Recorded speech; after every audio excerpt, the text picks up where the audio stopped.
Friends, good morning. Vyas media channel में आपका स्वागत।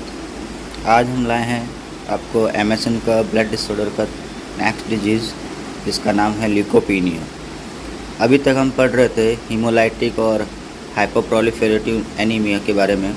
अब हम पढ़ेंगे कुछ डब्ल्यूबीसी जो है हमारी बॉडी के अंदर वाइट ब्लड सेल्स होती है, उसकी इंक्रीजिंग और डिक्रीजिंग की कंडीशन के अंदर कौन कौन सी एबनॉर्मलिटी होती है, उसके बारे में हम चर्चा करेंगे। तो सबसे पहला अपना जो टॉपिक है ल्यूकोपीनिया। ल्यूकोपीनिया की डेफिनेशन की बात करें तो क्या होता है कि leukopenia it is a condition characterized by decrease in the number of leucocyte, यानी कि जो डब्ल्यूबीसी के अंदर जो ल्यूकोसाइट होता है हमारा, जो इन्फ्लामेशन को और इन्फेक्शन को इंडिकेट करता है, उसकी मात्रा या वॉल्यूम उसका कम हो जाए या डिक्रीज़ होने लगे, तो उस कंडीशन को हम क्या कहते हैं, ल्यूकोपीनिया कहते हैं। ये किस किस कारण से हो सकता है कि ऑटो इम्यून डिसऑर्डर, यानी कि हमारी बॉडी के अंदर किसी प्रकार का ऑटो इम्यून डिसऑर्डर विकार हो जाता है तो उसके कारण से ये जनरेट हो सकता है। या फिर बोन मैरो डिसऑर्डर, जैसे कि कैंसर हो गया, ठीक है, बोन मैरो के अंदर जो स्टीम सेल्स है उसके अंदर आरबीसी डब्ल्यूबीसी का प्रोडक्शन अगर कम हो जाए तो उस कारण से हो सकता है। अब हम बात करते हैं नेक्स्ट जो इसका कॉज होगा, थेरेपीज़। जो कैंसर की हम थेरेपीज़ लेते हैं, जैसे कि कीमोथेरेपीज़ हो गया, रेडियोथेरेपीज़ हो गया, उन सब के कारण से भी हमें ल्यूकोसाइट की कंडीशन हो सकती है।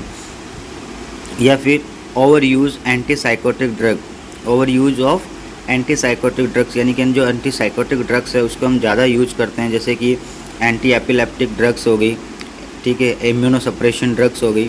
तो ये सारी ड्रग्स का अगर ज़्यादा यूज करते हैं तो अभी हमें ल्यूकोसाइट जो है मात्रा कम हो जाती है, जिसके कारण से हमें ल्यूकोसाइटोपिनिया का शिकार हो सकते हैं।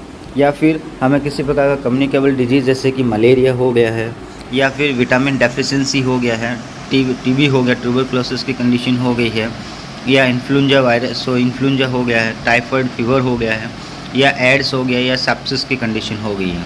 इन सारी कंडीशन के अंदर जो है हमारा डब्ल्यूबीसी जो है सबसे ज़्यादा डिक्रीज़ होने लगता है और हमें ल्यूकोसाइटोपिनिया होने की कंडीशन की कगार कर सकती है।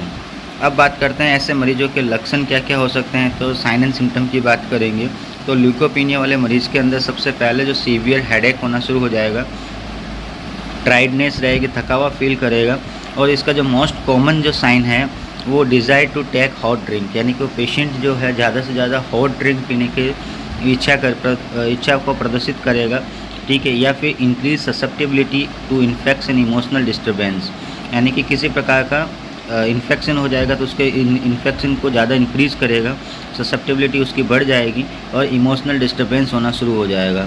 तो ये सारे लक्षण जो है हमें किस पेशेंट को देखने को मिलेंगे, ल्यूकोसाइटोपिनिया, जैसे सीवियर हेडेक हो गया, टायर्डनेस हो गया, desire to take hot drinks हो गया, या इंक्रीज ससेप्टिबिलिटी ऑफ इन्फेक्शन हो गया, या इमोशनल डिस्टर्बेंस हो गया। अब हम बात करते हैं कि डायग्नोस्टिक इवैल्यूएशन की, कि ऐसे मरीजों को हम क्या क्या डायग्नोस्टिक इवैल्यूएशन कर सकते हैं। तो सबसे पहला कॉमन सा है, हिस्ट्री कलेक्शन लेंगे पेशेंट का, उसका फिजिकल एग्जामिनेशन करेंगे और कंप्लीट ब्लड टेस्ट करेंगे, या विटामिन टेस्ट जो होता है वो भी हम कर सकते हैं, कौन सी डेफिशिएंसी विटामिन की है।